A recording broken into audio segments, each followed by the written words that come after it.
आधी रात का समय था। तूफानी रात थी। बहुत जोरों की बारिश हो रही थी।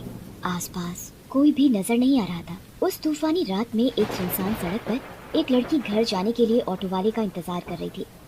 तभी एक गाड़ी उस लड़की की तरफ आकर रुकती है। इतनी रात में मैडम आप यहाँ क्या कर रहे हो? मैं ऑटो वाले का इंतजार कर रही हूँ, पर कोई भी टैक्सी या ऑटो नहीं मिल रहा। आपको इतनी रात में कुछ भी नहीं मिलेगा और बारिश भी हो रही है। आपको जाना कहाँ है? मैं आपको छोड़ देता हूँ।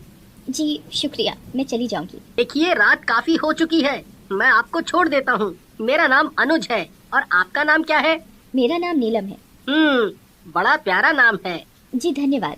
और एक कब्रिस्तान के पास पहुंचकर नीलम कहती है, अनुज आप गाड़ी यहाँ रोक दे, मेरा घर यहाँ पास में ही है। पर यहाँ तो कब्रिस्तान है। हाँ मेरा घर यहीं पर है। और अनुज गाड़ी रोक देता है। नीलम गाड़ी से उतरकर जाने लगती है और तभी उसकी नजर घड़ी पर पड़ती है और तभी वो नीलम को आवाज लगाता है, नीलम नीलम नीलम। पर नीलम अनुज की आंखों के आगे गायब हो जाती है। अरे ये नीलम कहाँ गायब हो गई? और अनुज अपने घर चला जाता है। घर पहुंचकर वो घड़ी की तरफ देखता है और कहता है, अरे ये कैसी घड़ी है, इतनी पुरानी, इसका डिजाइन भी अजीब सा है। और ये कहकर वो घड़ी टेबल पर रख देता है और सो जाता है। कुछ समय बाद अनुज को सोते समय कुछ अजीब सा महसूस होता है। अचानक अनुज को सोते सोते पसीना आने लगता है और अनुज को घबराहट और बेचैनी होने लगती है और उसकी आंख खुल जाती है तो वो देखता है कि पंखा अपने आप चलने लगता है, लाइट अपने आप जल जाती है और अपने आप बंद हो जाती है। तभी बाथरूम से पानी की आवाजें आने लगती हैं। अनुज कहता है, ये अचानक क्या हो रहा है? वो बाथरूम का दरवाजा बंद करने के लिए जाता है तो देखता है कि पानी की जगह नल में से खून निकल रहा है। वो डर कर बाथरूम से निकलता है तो देखता है कि घड़ी में से एक डरावनी चुड़ैल निकलती है और उसका गला पकड़ लेती है। अनुज चीखता है पर उसकी आवाज नहीं निकलती। चुड़ैल बड़ी ही भयानक और डरावनी लग रही थी। उसकी आंखों से खून टपक रहा था। उसकी आवाज बड़ी डरावनी थी। तभी अनुज कहता है, कौन कौन हो तुम मुझे मारना क्यों चाहती हो? मुझे छोड़ दो। मैंने मैंने तुम्हारा क्या बिगाड़ा है? आ, आ, आ, आ। और अनुज का सिर दीवार में जोर जोर से पटकती है। अनुज के सिर से खून निकलने लगता है। चुड़ैल तब तक अनुज को नहीं छोड़ती जब तक उसकी मौत नहीं हो जाती। अनुज की मौत हो जाती है और घड़ी फिर टेबल पर होती है। और तभी अनुज की मौत की खबर सुनकर अनुज का दोस्त नवीन आता है। इतनी बेरहमी से किसने मारा? कौन मार सकता है? अनुज का तो किसी से कोई लड़ाई झगड़ा नहीं था और ना ही कोई दुश्मनी थी। फिर कौन ऐसा कर सकता है? कौन कर सकता है? मीना, मीना। जी अभी आई। मीना, बहुत जोरों की भूख लगी है, खाना लगा दो। जी अभी लगाती हूँ। मीना नवीन को आवाज लगाती है, खाना लग गया है, आ जाओ खाना खा लो। नवीन हाथ मुंह धोकर खाना खाने बैठ जाता है। तभी मीना कहती है, अरे ये घड़ी कहाँ से लाए? कितनी अजीब सी घड़ी है और मैंने आज तक इतनी गंदी घड़ी नहीं देखी। और ये कहकर मीना घड़ी को जोर से पटक कर टेबल पर रख देती है और किचन में बर्तन धोने चली जाती है। तभी अचानक मीना को कुछ अजीब सी आवाजें सुनाई देती हैं, जैसे कोई रो रहा हो। मीना सुनने की कोशिश करती है पर रोने की आवाजें बंद हो जाती हैं। फिर मीना अपने काम में लग जाती है। तभी रोने की आवाजें फिर सुनाई देने लगती हैं। अरे ये आवाज तो घड़ी में से आ रही है। मीना घड़ी उठाती है। घड़ी में से खून निकल रहा होता है। अरे ये घड़ी में से खून कैसे निकल रहा है? खून देखकर वो डर जाती है और उस घड़ी को फेंक देती है। तभी अचानक घड़ी में से चुड़ैल निकलती है। मीना चुड़ैल को देखकर घबरा जाती है। चुड़ैल चुड़ैल आवाज लगाती है। क्या बोल रही थी? कितनी गंदी घड़ी है, कितनी बेकार है। मैं तेरा ऐसा हाल करूंगी कि तेरी रूह तक कांपेगी। अरे मैंने तुम्हारा क्या बिगाड़ा है? मुझे छोड़ दो प्लीज। तभी चुड़ैल गुस्से से आग बबूला हो जाती है और मीना का अपने नाखूनों से सारा मुंह खरोच देती है। उसके मुंह से खून खून निकलने लगता है। मीना चीखती रह जाती है पर उसकी आवाज नवीन तक नहीं पहुंच पाती। मैं तुझे मारकर और ताकतवर बन जाऊंगी। और अपने दोनों हाथों से मीना का गला दबा देती है और घड़ी टेबल पर रखी होती है।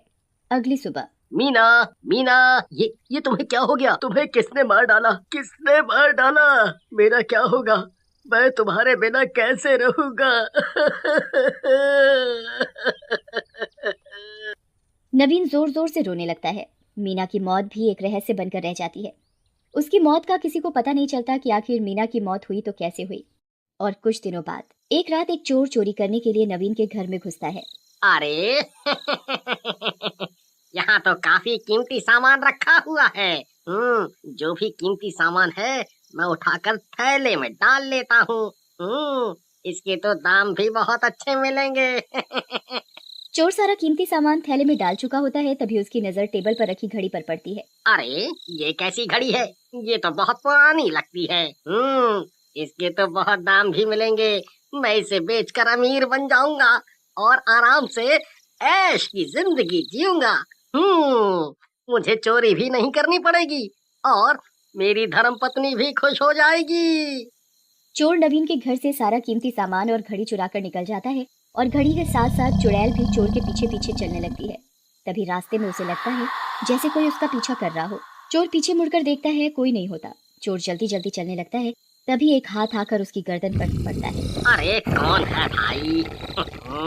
पीछे देखता है, कोई नहीं होता। कौन परेशान कर रहा है? लगता है मुझे आज ज्यादा चढ़ गई है। तभी चोर बीड़ी पीने के लिए माचिस जलाता है। आग को देखकर चुड़ैल गायब हो जाती है। चोर भी अपने घर पहुंच चुका होता है और अपनी पत्नी को आवाज लगाता है। अरे चमेली, सुनती हो? देखो आज बहुत ही तगड़ा माल हाथ लगा है। अरे वाह, अब तो हमें किसी चीज की परेशानी नहीं होगी और तुम्हें चोरी भी नहीं करनी पड़ेगी। चमेली कीमती सामान देखकर बड़ी खुश होती है। अरे ये कैसी घड़ी है? आय हाय, कितनी पुरानी घड़ी है। इसे क्यों उठा लाए? इसका तो दाम भी नहीं मिलेगा। अरे तुझे क्या पता, बाजार में पुराने सामान की बहुत कीमत मिलती है। अब तू ये सब छोड़ और खाना लगा दे। आज तो खाना भी स्वाद लग रहा है। लगता है खुशी के मारे कुछ ज्यादा ही खा लिया। मैं तो चला सोने, आज चैन की नींद सोऊंगा। हाँ हाँ, सो जाओ, मुझे तो अभी रसोई का काम निपटाना है। और चमेली रसोई में बर्तन धोने लगती है। तभी पीछे से चुड़ैल चमेली की चोटी पकड़कर खींचती है। अरे क्या हुआ? मेरी चोटी क्यों खींच रहे हो? पर कोई नहीं बोलता। अब क्या तुम्हारे मुंह में दही जम गई है? काम करने दो, बहुत काम पड़ा है और तुम्हें मजाक सूझ रहा है। पर कोई आवाज नहीं आती। चमेली पीछे मुड़कर देखती है तो उसके होश उड़ जाते हैं। एक भयानक चुड़ैल उसके पीछे खड़ी है। एक हाथ निकलकर चमेली की गर्दन पकड़ लेती है। क्या बोल रही थी? मैं कितनी पुरानी खड़ी हूँ और बेकार भी, मुझे कोई दाम भी नहीं देगा। चमेली का गला और जोर से घोटने लगती है।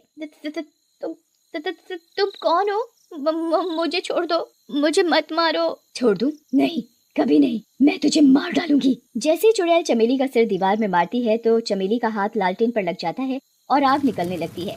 आग देखकर चुड़ैल गायब हो जाती है। अजी सुनते हो? अरे मुझे चुड़ैल से बचाओ, ये चुड़ैल मुझे मार डालेगी।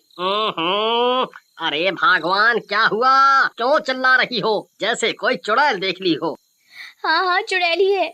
और चमेली अपने पति को सारा वाकया बताती है और कहती है, कल ही हम तांत्रिक बाबा के पास चलेंगे। मैं एक पहुंचे हुए बाबा को जानती हूँ, वो ही हमें इस चुड़ैल से पीछा छुड़ा सकते हैं। अगले दिन तांत्रिक बाबा के पास पहुंचकर, बाबा हमें बचाओ, इस घड़ी में चुड़ैल है, ये तो हमारी जान के पीछे हाथ धोकर पड़ी है। क्या हुआ बालिके, तुम ऐसे क्यों कह रही हो? इस पुरानी घड़ी में ऐसा क्या है? बाबा, जो भी इस घड़ी की बुराई करता है, घड़ी उसे मार डालती है। ऐसी बात है क्या? चलो मैं भी इस घड़ी की बुराई करके देखता हूँ। बाबा भी घड़ी की बुराई करने लगते हैं। हाय हाय हाय हाय हाय हाय, ये कैसी घड़ी है? इतनी बुरी घड़ी तो मैंने आज तक अपनी जिंदगी में नहीं देखी। तभी घड़ी से चुड़ैल निकलकर बाबा के सामने आ खड़ी होती है। कौन है जो मेरी बुराई कर रहा है? मैं सबको मार डालूंगी, किसी को भी जिंदा नहीं छोड़ूंगी। बाबा तभी चुड़ैल के ऊपर गंगा जल डालता है और उससे पूछता है, ऐ घड़ी वाली चुड़ैल, तू इस घड़ी में क्या कर रही है और सबको क्यों मार रही है? अरे इस घड़ी ने ही मेरी हंसती खेलती जिंदगी बर्बाद कर दी। क्यों, कैसे? मैंने अपनी सहेली को ये घड़ी तोहफे में दी थी। कुछ समय बाद उसके घर में सबकी मौत हो गई और सब लोग इस घड़ी को ही उनकी मौत का कारण बता रहे थे और मुझे मुजरिम। मैंने इसी चक्कर में फांसी लगा ली और तभी से मेरी आत्मा इस घड़ी में है और जो भी इस घड़ी को उल्टा बोलता है मैं उसकी जान ले लेती हूँ। बाबा चुड़ैल की आत्मा को शांत